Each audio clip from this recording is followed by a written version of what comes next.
অনেকেই জানেন যে আজ গুরু পূর্ণিমা।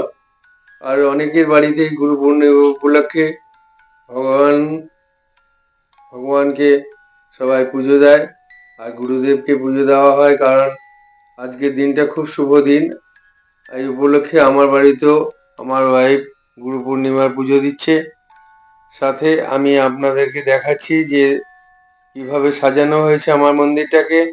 আমাদের যে রাধা গোবিন্দকে প্রতিষ্ঠা করা হয়েছিল তাকে আমরা আমাদের এই আসনে স্থাপন করেছি।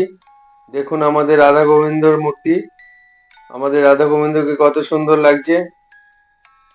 আমার ওয়াইফ পাঁচালি পড়ছে, শুনে নিন।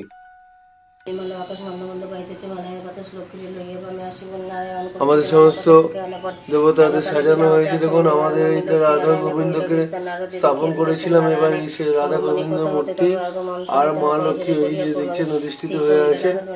আর এখানে তাদের প্রসাদ দেওয়া হয়েছে, সমস্ত প্রসাদ সাজানো হয়েছে, নিবেদন করা হয়েছে। এখানে আমাদের নতুন করে আমরা আবার এখানে একটা আসন করেছি, এখানে আমাদের গুরুদেবকে রাখা হয়েছে। আর এখানে লোকনাথ বাবা আছে,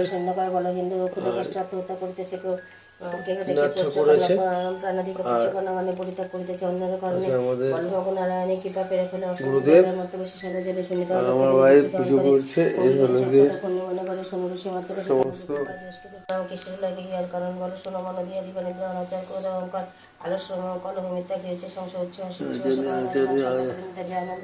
পাঁচালি করছে।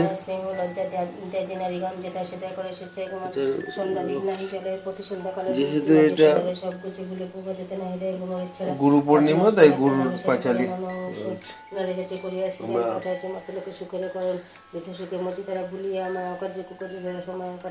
শ্বশুর শাশুড়ি গণনায় ব্যক্তিগত অকর্তা কুকথা বলে তাহাদের প্রতি স্বামী রাত্রি গণনা করে সর্বদা তাকে চায় হয়ে সকল স্বামী রাখিতে যে পাপের রচনা হয়ে থাকে ঠাকুর চিত্রকথায় চির শব্দ ছিল সবাই ছেড়ে আসলে হয়ে ঠাকুরের শেখাতে বা বিবাহী এত শ্রেণী মনিবার বলে ইষ্টমণি কি হলো প্রসন্ন তিনি হবে ভগবানের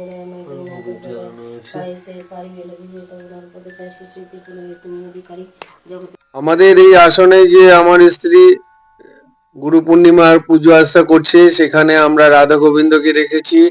এই রাধা গোবিন্দকে আমরা রথযাত্রার দিন উৎসর্গ করেছিলাম, সেখানে তার অভিষেক করা হয়েছিল।